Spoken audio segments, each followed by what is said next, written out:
So when I was at music school, the idea of a self-taught musician was kind of just like a gag, like a running joke. And the first thing that people thought of when you said anything like that, self-taught, was just some basement noodler, guy in his mother's basement, basically like picking chords or little notes quietly at the guitar. Not somebody who would actually be a serious musician, and certainly not somebody who was ever aiming to be a professional. And look, I come from a classical background. I played viola at conservatory. That's my primary instrument and where I'm coming from with all this. And in classical genres and in classical music in general, it makes sense.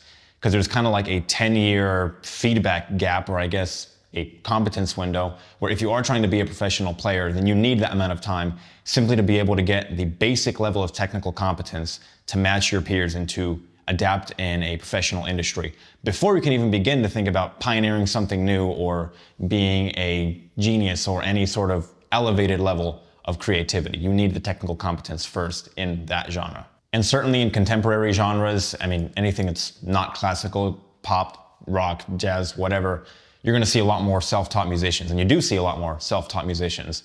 And I suppose part of that is that the technical ceiling or even the technical floor just isn't pushed up so dang high, which isn't even necessarily a bad thing. And it's not even to say that the music itself isn't just as elevated as classical, because that's an entirely different debate. But there certainly is a difference in the technique required to pull one genre off versus another. However, even in those cases, you still get a bit of snobbiness with people starting to, again, push the technical boundaries again. For example, with this instrument, the guitar, people get very, very kind of, they turn their nose up at you if you're talking about doing anything technically incorrect, even if the music, frankly, comes out the same either way. And maybe part of the problem is that kind of just institutional gatekeeping, or just gatekeeping in general as a behavior that humans love to do to other humans. And maybe to some extent we can't really get rid of that, especially with something like art. But I do think that we're trending more towards an era of something resembling a liberated education. And of course, you're going to hear people in the creator economy talking about this a ton, because of course they're the ones that are closest to it and actively involved in it.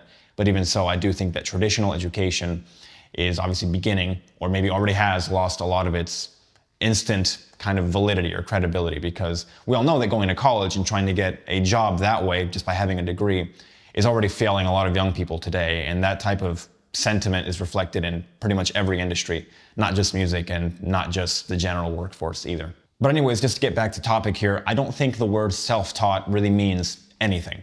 There's nobody that's self-made or self-taught in basically anything, and I'll explain what I mean by that. Because nobody can actually sit down and do something particularly significant, or really anything at all, without learning from other people in some capacity or another. Because obviously, if you're trying to learn an instrument, the guitar, you don't literally pick up the guitar and self-teach yourself, okay, what note is which, and how do I play this thing, and what do I do, without ever looking at a YouTube video or asking somebody or going to a class or something like that. And all of those things are a form of teaching outside of yourself. So the idea self-taught obviously is referring to when people don't learn with a particular teacher or with a focused kind of institutional approach or whatever. But even so, I think we need to be careful with our terminology, because self-taught doesn't really mean a thing. And the same goes with self-made in anything, because we live in an environment where we're constantly surrounded by other people, absorbing what other people have to offer us kind of through osmosis or whatever. So when you say self-made, you're implying that somehow you would be able to replicate your outcomes in a world where there was no other people, which is obviously not the case, because in a world with other people, we can't exist without each other. So let's get one thing straight. If you want to get good at an instrument, or really anything, you have to be willing to go through feedback loops, to put focus into what you're doing, and to be self-directed, at least somewhat in the internal sense. And especially the people who are going to make it the highest in any industry or in anything kind of have that sort of energy to them to begin with. But you don't necessarily need to have an external structure that comes and enforces you to do those things. Learning is entirely not optional, and getting better and doing all the things that make traditional education kind of difficult, they're not optional. You don't get to sit out the degree and try to learn something kind of just by doing a half-assed effort or whatever, because if you're going to learn by yourself, in a lot of ways you're going to find that it's actually more difficult than just going the institutional route. And that's the thing about the time that we're living in right now too, which is that everything is starting to become more and more easy to access for somebody that doesn't have maybe a traditional education available to them in person or whatever. Because honestly, you really can find, and I do this right now, I'll be the first to say, I have ear training softwares and courses and all the stuff like that kind of downloaded onto my computer. And honestly, since I've left school, it's basically been all that I've been doing. I don't have formal teachers and a lot of theory stuff or really anything else, but I'm essentially a self-teacher. And the reason for that is just because I prefer it.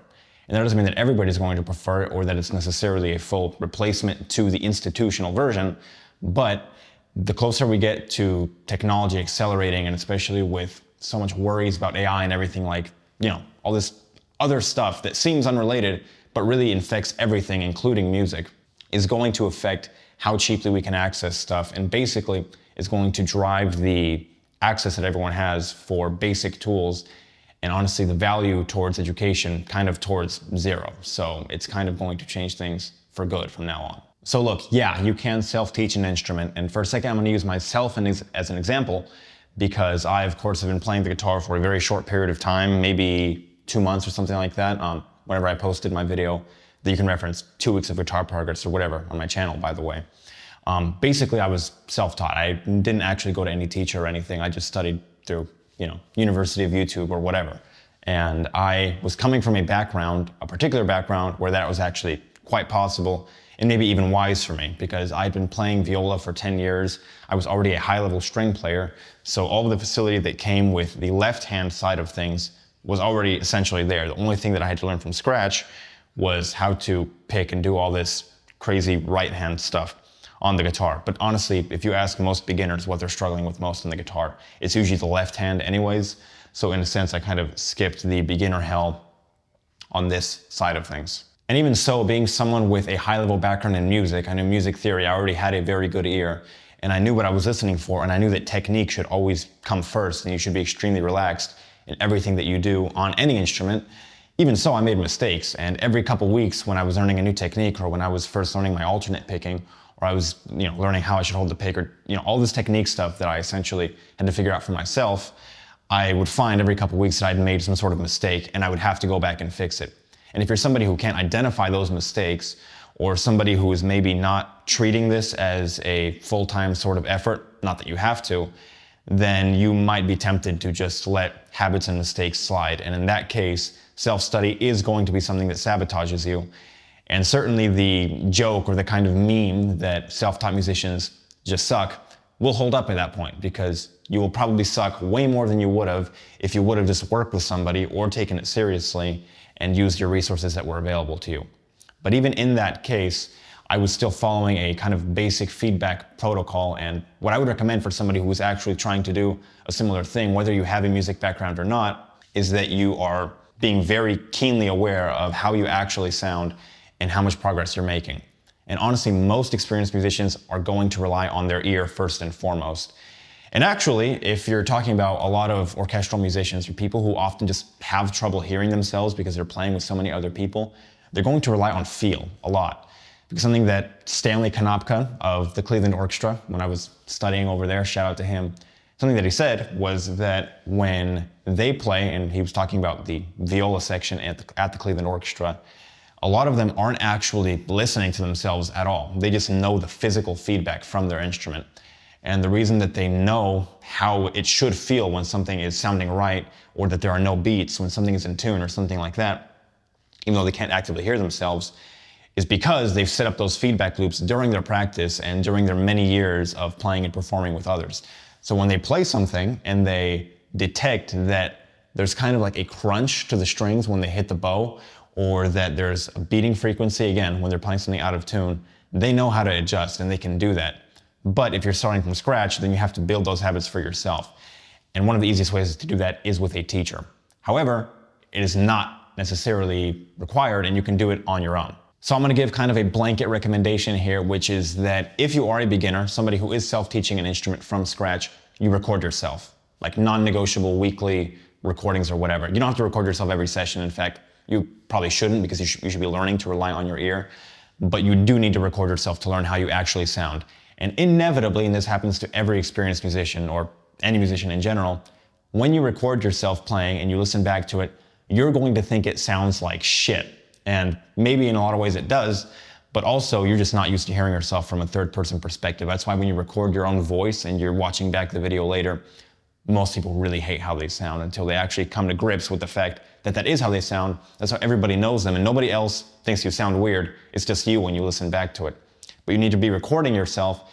You need to be playing with other people so you can actually learn where you stand and where your muscle memory breaks down under pressure. Because if you only want to be a basement or like bedroom noodler, then you don't actually have to play with other people. But if you do have aspirations of playing with other people, believe me, it's a skill to be able to stay in time or to play with ensembles or all that other stuff.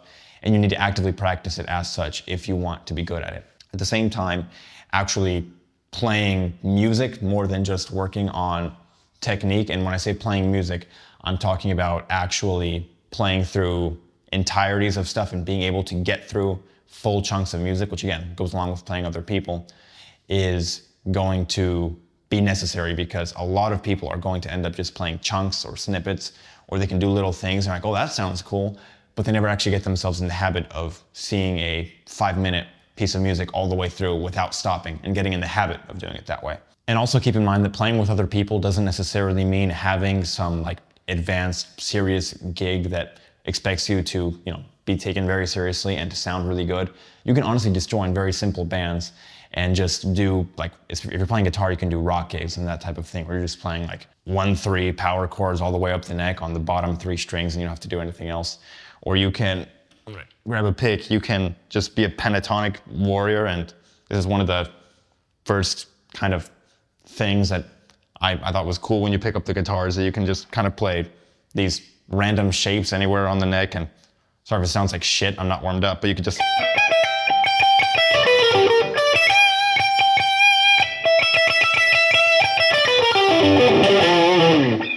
And it just, kind of gets you sounding like some rock star right away, even though like that was technically horrible.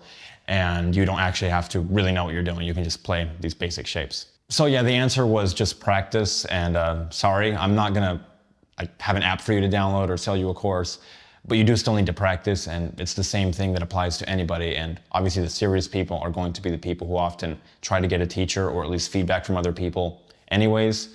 But if you're going to be somebody who self-teaches, then entirely your job is just to basically set up a feedback loop for yourself so that you can learn to analyze what it feels like and what sounds good and what doesn't actively while you're playing, instead of hoping that you sound good and trying to do things that way, because you're just going to eventually end up bridging and recording yourself and it's not going to sound how you thought it sounded. And as a kind of counterpoint to everything that I've been saying, because I do think you can self-teach the vast majority of the time, you can't self-teach everything. And I'll give a few examples. In music, to self-teach yourself voice and singing, which ironically enough is one of the most common instruments that people are going to play or sing or use without ever consulting any teacher or anything, is probably the most dangerous to do by yourself if you are somebody that has aspirations of singing professionally or of singing at a very high level. Actually, it was for that exact reason that I have a voice teacher right now. And I'm a pretty bad singer, so I'm not going to sing for the camera for a little while. But I know that if I try to sing myself and if I do what I think is right or try to guess what my vocal folds are doing while not being able to see them and while just hearing sounds that I can't even properly analyze or register because I just don't know voice mechanics, I'm just very likely to hurt myself, or at the very least develop bad habits that are not going to serve me long term and are just going to make the whole process more slow and more miserable when I could just do things right from the get-go. So some things, of course, cannot be self-taught, or at least not to an effective level, but that doesn't mean that the concept of a self-taught person is somehow inferior or that it's a bad thing in the vast majority of cases. Because usually being self-taught is a matter of preference and something that is actually superior for the right person because it lets them direct their own rate of study, assuming that they have the internal discipline, if you want to call it that, or resilience mentally to be able to sit something through without external validation or feedback. Anyways, that was all I wanted to say. Mastery does require deliberate outside assessment, or I guess I should say assessment in general, and focus, but how you choose to go about it and source it and directly apply it is entirely up to you. So I'm actually curious if anybody watching this does want to comment what they're actually actively practicing and how you go about pursuing your feedback loop, whether you have a teacher or you do it yourself or whatever, you're just a noodler. Boost my algorithm by posting in the comments. But if not, then that's it for today, and I will see ya.